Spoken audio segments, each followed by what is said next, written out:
जय हिंद साथियों, मैं अनूप आपके अपने YouTube चैनल जय काव्य अकादमी पे आपका स्वागत करता हूँ। कैसे हैं साथी आप लोग? ठीक है, मस्त हैं आप लोग? अपना ख्याल तो रख रहे हैं ना?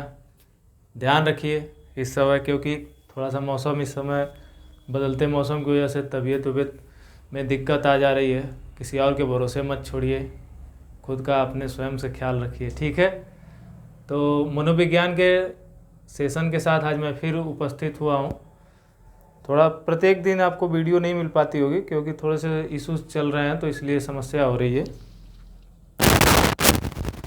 लेकिन फिर भी कोशिश की जा रही है कि आप लोगों को मिलती रहे, ठीक है? तो इसी क्रम में आज मैं फिर लेके आया हूँ। तो अभी पिछले टॉपिक में चिंतन हुआ था, अभी आज तर्क हम लोग जानेंगे कि तर्क क्या होता है। शायद तर्क और क्या बोलते हैं कि कल्पना, आज दोनों हम लोग समाप्त कर लेंगे, ठीक है? तो उसी क्रम में आइए देखते हैं तर्क। तर्क क्या होता है? तर्क आप लोग रीजनिंग जो पढ़ते हैं ना, वही तर्क है। क्या जो रीजनिंग पढ़ते हैं तर्क, इसको क्या कहते हैं? रीजनिंग, ठीक है? यही क्या होता है? तर्क होता है, ठीक है मित्र? अब तर्क कहते किसे हैं? तो आइए मैं सीधे बताने से ज़्यादा अच्छा है कि जब जैसे कि किसी वस्तु को आप जैसे कि किसी चीज़ को देखते हैं तो उस पर तर्क करते हैं कि यह वस्तु कैसे बनी होगी, इसका निर्माण किया कैसे हुआ होगा, किन किन चीज़ों से को इसमें मिलाया गया होगा, किन किन चीज़ों से मिल के बनी होगी, कितने समय में तैयार हुई, तमाम तरह के आपके दिमाग में क्या होते हैं? तर्क उत्पन्न हो जाते हैं। तो वही क्या कहलाता है कि किसी समस्या को देखकर या किसी वस्तु को देखकर जो भी आप पक्षात्मक सोच रखते हैं, ठीक है, जितने पक्षों के बारे में सोचते हैं और सोच के अपना अनुमान लगाते हैं, वो क्या कहलाता है? तर्क कहलाता है। आइए कुछ मनोवैज्ञानिक हैं जिनके अनुसार देख लेते हैं। तो गैरेट के अनुसार देखते हैं। किसके अनुसार? गैरेट के अनुसार। एक सेकंड थोड़ा सा देख लें, बस लिखावट क्लियर दिख तो रही है ना?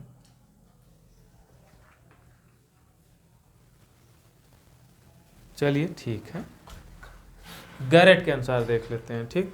तो गैरेट क्या कहते हैं अमित? यह कहते हैं कि तर्क, ठीक है, मस्तिष्क में निहित उद्देश्य या लक्ष्य के साथ क्या? मस्तिष्क में निहित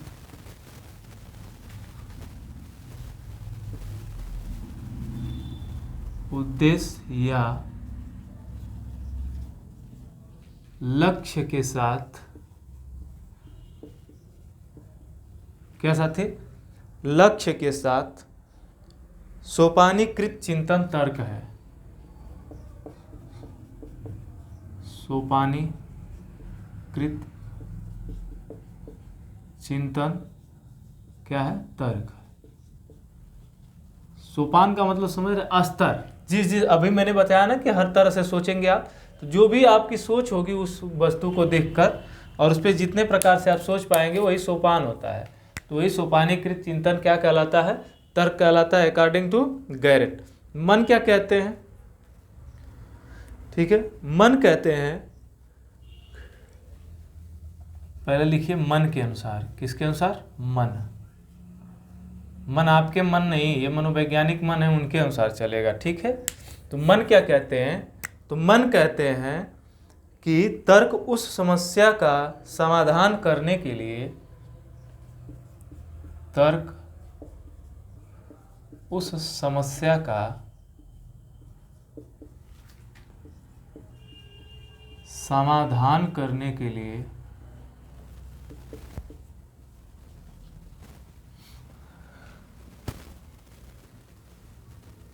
पूर्व के अनुभवों को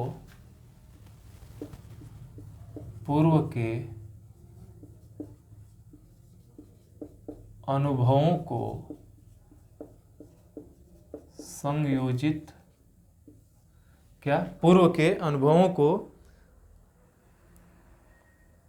संयोजित करता है, जिस समस्या का समाधान संयोजित करता है, जिस समस्या का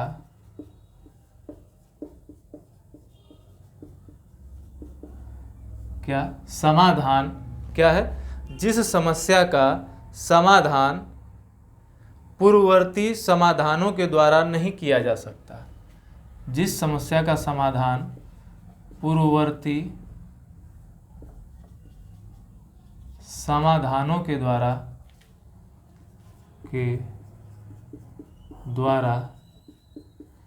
नहीं किया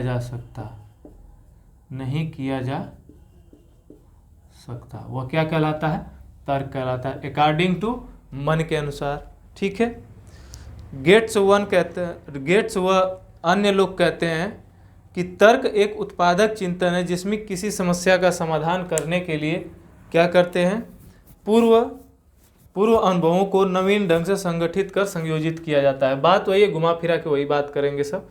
तो बता दे कि रहने दे तो बता ही देते हैं, चाहे रहने देते हैं, बहुत हो गया, तर्क तो इतना हो ही गया। एक और बता देता हूँ, स्किनर के अनुसार देख लेते हैं। स्किनर किसके अनुसार, स्किनर के अनुसार। तो स्किनर क्या कहते हैं कि कार्य तथा कारण संबंधों की, क्या कहते हैं, कार्य तथा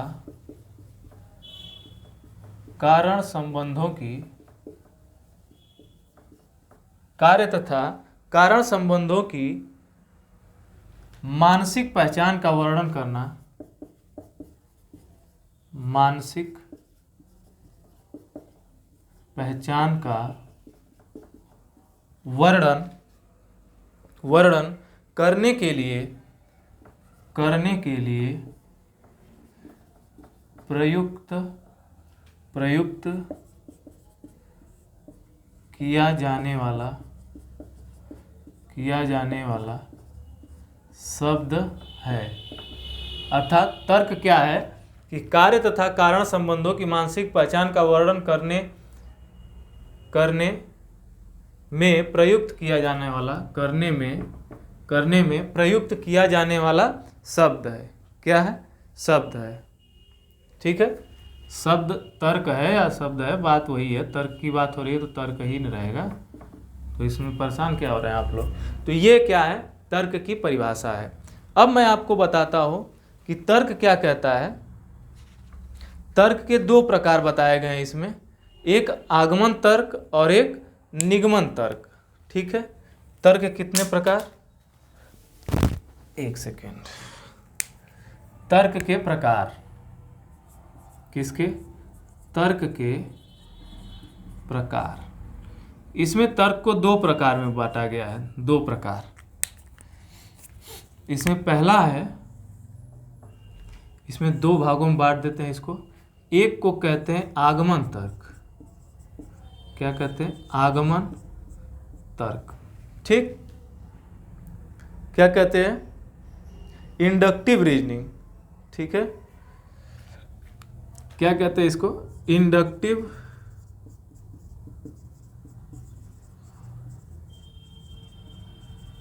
रीजनिंग। ठीक है, और एक को कहते हैं निगमन तर्क। क्या कहते हैं, निगमन तर्क। इसको कहते हैं डिडक्टिव रीजनिंग। क्या कहते हैं,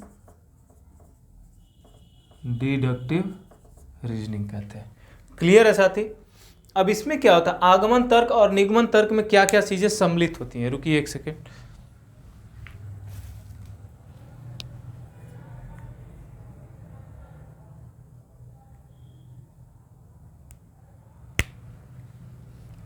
ठीक है, तो आगमन तर्क और निगमन तर्क में क्या क्या चीजें सम्मिलित होती हैं। तो आगमन में वह तर्क आते हैं जो कहाँ पे इस्तेमाल होते हैं, खोज एवं अनुसंधान विधि में। क्या, इसमें जो तर्क आते हैं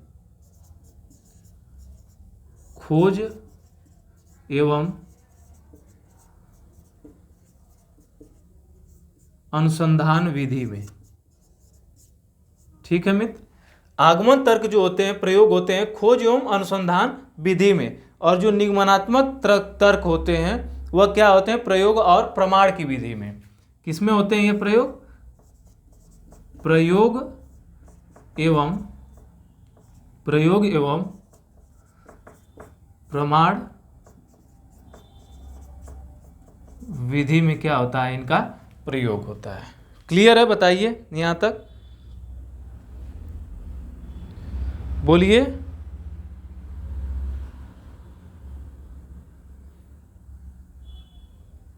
क्लियर है ना?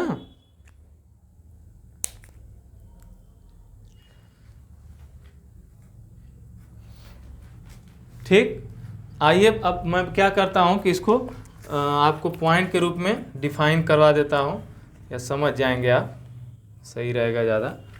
आगमन तर्क क्या होता है? तो पहला हेडिंग डाल लीजिए, क्या? आगमन तर्क। क्या है? आगमन तर्क। ठीक है, इसको क्या कहते हैं? इंडक्टिव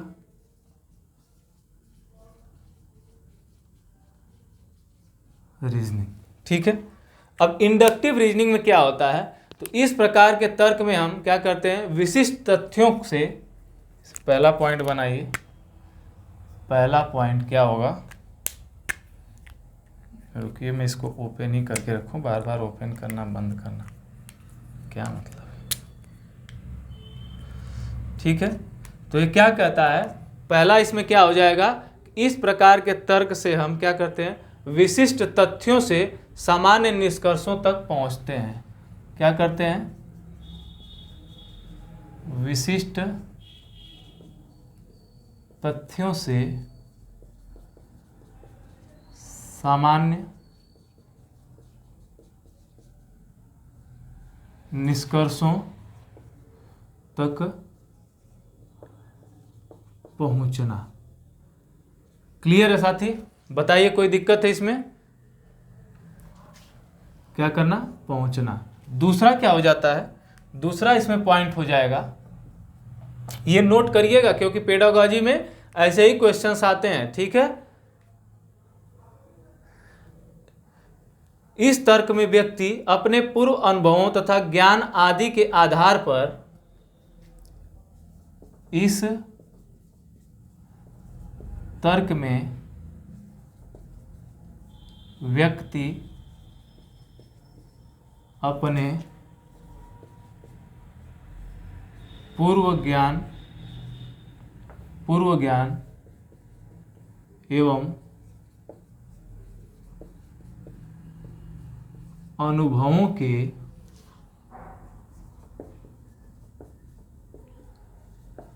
आधार पर क्या करता है, अनुभवों के आधार पर किसी सामान्य नियम पर पहुंचता है, किसी सामान्य नियम, या इसी को कह सकते हैं कि निष्कर्ष पर क्या करता है, निष्कर्ष तक पहुंचता है। क्लियर है? अगला क्या हो जाएगा, देखिए अगला हो जाएगा, क्या हो जाएगा अगला, इस प्रकार के तर्क का आधार प्रयोगात्मकता होती है। ठीक है, इस प्रकार के तर्क का आधार क्या होती है, प्रयोगात्मकता होती है, प्रयोगात्मकता होती है। क्लियर है इतना? प्रयोगात्मकता होती है। जैसे भाटिया के अनुसार क्या होता है, आगमन विधि खोज और अनुसंधान की विधि है, भाटिया ने कहा है। तो भाटिया ने क्या कहा है कि भाटिया के अनुसार जैसे कहा जाता है ना कि आगमन विधि खोज एवं अनुसंधान की विधि है, अनुसंधान की विधि, अनुसंधान का मतलब शोध वाली विधि है। क्या किसने कहा है? भाटिया ने कहा है। क्लियर है इतना? बताइए। अगला है, इस तर्क में विशिष्ट तथ्यों के आधार पर, अगला पॉइंट क्या हो जाएगा, इस तर्क में विशिष्ट तथ्यों के आधार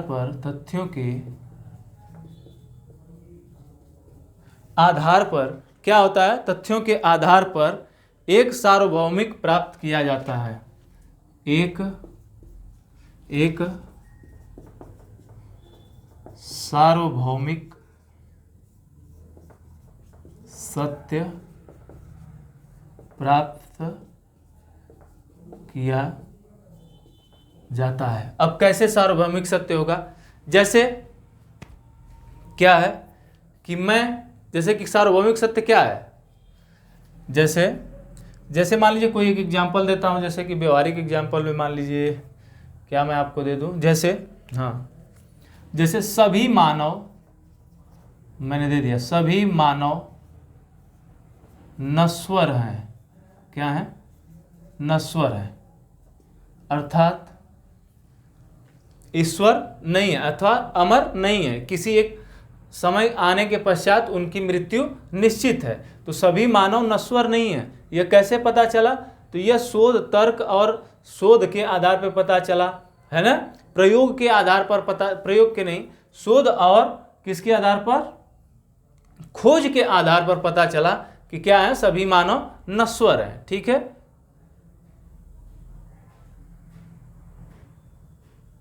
बात यही आएगी ना, क्या आएगी, सभी मानव नश्वर है। क्लियर है, आगे चलिए, आगे चलते हैं। अब अगला क्या होगा, निगमनात्मक तर्क या निगमन तर्क इसी को कहते हैं, क्या कहते हैं, निगमन तर्क, निगमन तर्क, जिसे क्या कहते हैं, डिडक्टिव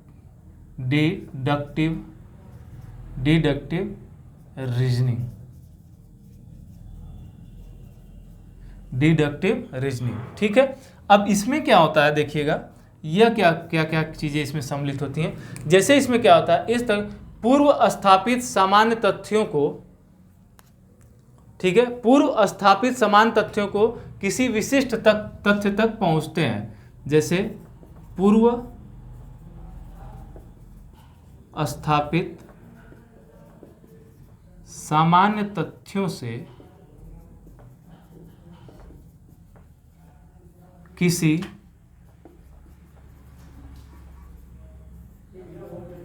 विशिष्ट तथ्यों तक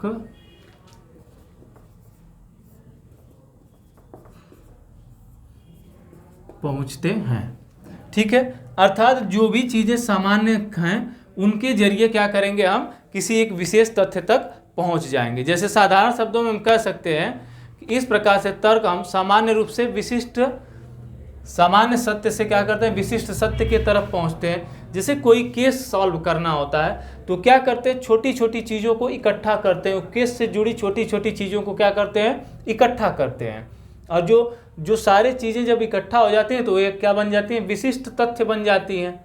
सामान्य तथ्यों को इकट्ठा करते करते एक जो पूरा मटेरियल तैयार हो गया, पूरे एक बॉक्स में रख दिया गया, जितने भी एविडेंस हैं तो क्या होंगे, विशिष्ट तथ्य हो गए, क्योंकि उनका प्रयोग विशेष परिस्थितियों में किया जाना है। जैसे कि अपराधी को अपराधी साबित करने के लिए किया जाना है। ठीक है, विक्टिम मतलब पीड़ित को क्या करना है, न्याय दिलाने का कार्य करवाना है। ठीक है, तो ऐसे तर्क आते हैं इसमें। अब आगे चलिए, ये पूर्व स्थापित समान तथ्यों को मानकर चलते हैं। इसमें क्या करते हैं, किसी भी कार्य को करने के लिए पूर्व स्थापित तथ्यों को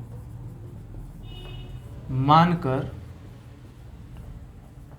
चलते हैं, तथ्यों को क्या करते हैं, मानकर चलते हैं, तथा सामान्यतः दूसरों के अनुभवों तथा ज्ञान तथा दूसरों के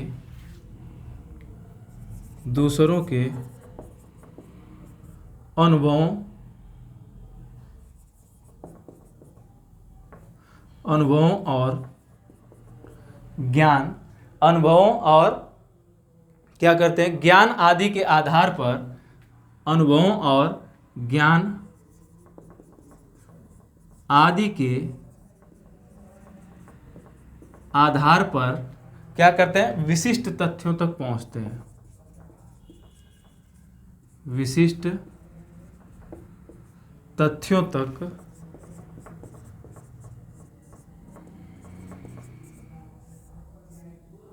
पहुंचते हैं। ठीक है, अगला क्या है इसमें, जैसे कि भाटिया कहते हैं, भाटिया जी इसमें क्या कहते हैं जानते हैं, भाटिया कहते हैं कि निगमन विधि प्रयोग और प्रभाव की विधि है, जो कि मैंने पहले ही बता दिया, प्रयोग एवं प्रभाव की विधि या प्रमाण की विधि और खोज एवं अनुसंधान की विधि, ये दोनों ने किसने बताया है, भाटिया ने बताया है, आगमन और निगमन विधि में। बताइए कोई दिक्कत है। अगला लिखते हैं कि इस तर्क पर हम सार्वभौमिक या सामान्य तथ्यों के आधार पर एक विशिष्ट तथ्य तक पहुंचते हैं। क्या करते हैं, क्या करते हैं, इस तर्क से हम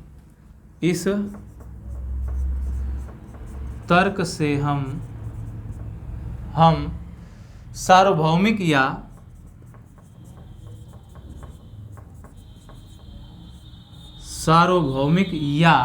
क्या करते हैं, सार्वभौमिक या सामान्य तथ्यों, सार्वभौमिक या सामान्य क्या तथ्यों के आधार पर, तथ्यों के आधार पर किसी विशिष्ट तथ्य तक पहुंचते हैं। क्लियर है? बताइए, यहाँ तक कोई समस्या मित्र, आपको कोई समस्या है तो बताइए, देख लीजिए फटाफट, स्क्रीनशॉट लीजिए तो फिर आगे चलें। ठीक है,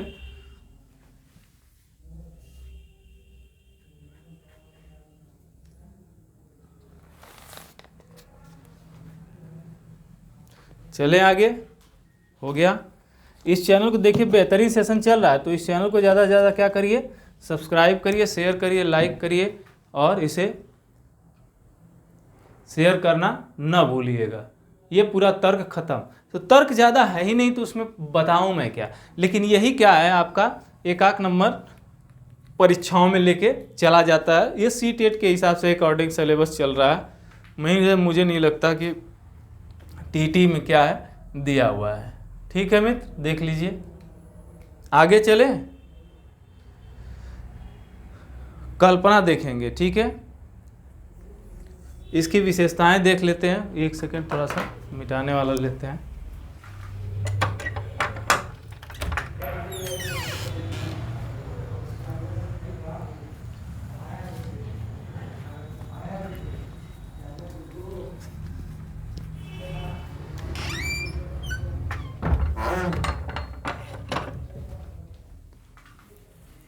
पढ़ाई मेहनत से करिए साथी, बच्चा बेहतरीन तरीके से करिए पढ़ाई, क्योंकि पढ़ाई आपको वहाँ तक पहुँचाएगी जहाँ तक आप सोचे भी नहीं होंगे।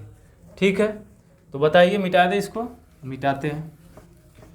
अब इसमें आपको मैं बताता हूँ कि क्या है, ये तर्क है, तर्क की विशेषताएं क्या हैं। ठीक है, तो हम तर्क की विशेषताएं जानेंगे, फिर उसके बाद आगे चलेंगे कल्पना पर। नहीं तो आज अगर कहिए तो इतने पर छोड़ दें।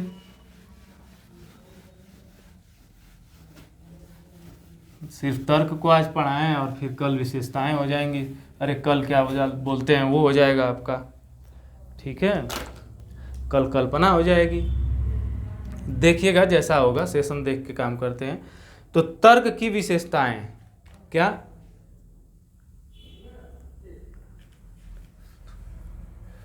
तर्क की विशेषताएं, तर्क की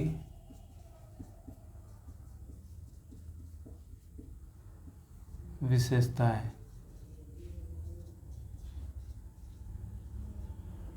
कैरेक्टरिस्टिक्स ऑफ रीजनिंग। ठीक है,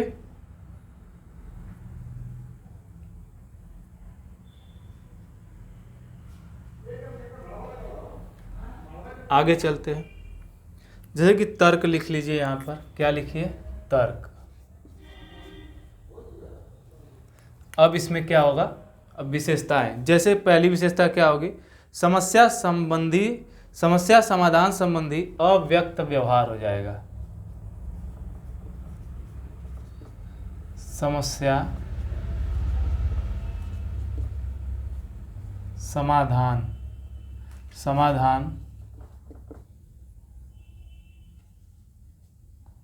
संबंधी अव्यक्त व्यवहार। ऐसा अच्छा, अर्थात ऐसा व्यवहार जो क्या हो, व्यक्त नहीं कर सकते हैं और समस्या समाधान में क्या करता है, मदद करता है। अनुभव के साथ विकास, अनुभव के साथ विकास। ठीक है, अगला क्या हो जाएगा, लक्ष्य आधारित क्रिया।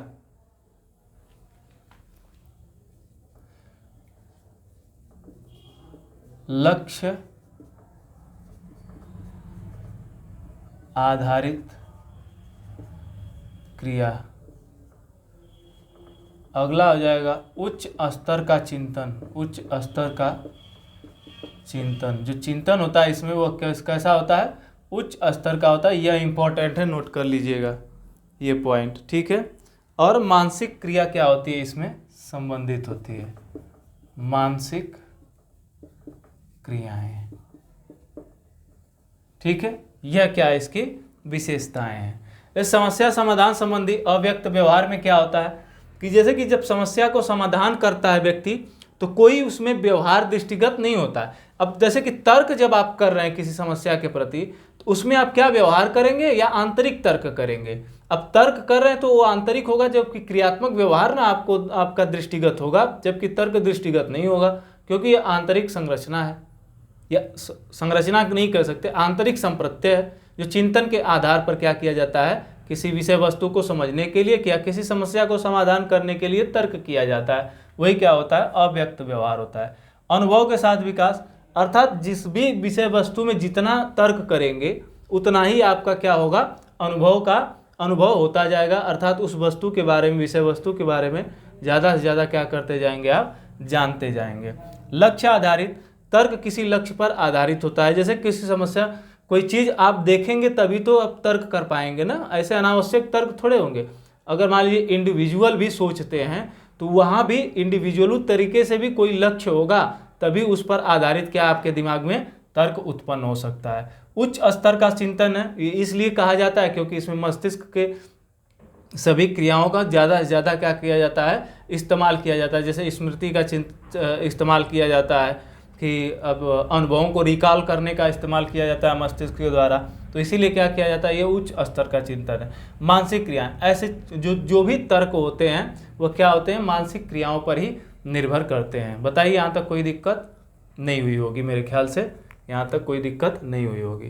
तो ये रहा आज आपका टॉपिक, क्या था आपके सामने मैंने रखा, तर्क के बारे में बताया। तर्क क्या होता है उसके कुछ लोगों के अनुसार मैंने परिभाषाएं भी बता दी, फिर उसके बाद तर्क के प्रकार को बताया मैंने, तर्क किस तरह से उसमें काम करता है उसकी बारे में मैंने एक्सप्लेन भी किया कि आगमन तर्क में क्या होता है और निगमन तर्क में क्या होता है। ठीक है, कोई दिक्कत है, जैसे कि इसमें पूर्व स्थापित तथ्यों को मानकर चलते हैं तथा दूसरों के अनुभवों और अज्ञान आदि के आधार पर विशिष्ट तथ्यों तक पहुंचते हैं। अर्थात इसमें दूसरे की मदद ले सकते हैं, लेकिन इसमें दूसरे की मदद नहीं ले सकते। देखिए, इस तर्क में व्यक्ति अपने पूर्व ज्ञान एवं अनुभवों के आधार पर किसी सामान्य नियम तक क्या करता है, पहुंचता है। अर्थात कोई एक नियम बनाता है और यह बने हुए नियम को फॉलो करते हुए क्या करता है, विशिष्ट तथ्यों तक पहुंचने का प्रयास करता है। ठीक है, यह क्या है, विशिष्ट से सामान्य की ओर चलता है और यह सामान्य से विशिष्ट की ओर होता है। क्लियर है ना, कोई दिक्कत तो नहीं है। चलिए, पूरी उम्मीद है मुझे कि आपको क्लियर होगा। तो आज के लिए तर्क को बस इतना ही रखते हैं। अगले सेशन में क्या रखेंगे, कल्पना अर्थात इमेजिनेशन। आपकी कल्पना को मैं कल यहाँ पे प्रस्तुत करूँगा, लेकिन कोई भागेगा नहीं अपनी कल्पना को देख के, ठीक है ना। तो कल के सेशन में मिलते हैं इसी बेहतरीन तरीके से एक्सप्लेनेशन के साथ। इस चैनल को ज़्यादा से ज़्यादा शेयर करिए, सब्सक्राइब करिए, चैनल को लाइक करिए और शेयर करना ना भूलिए। तो जय हिंद, जय जय काव्य कर्मी।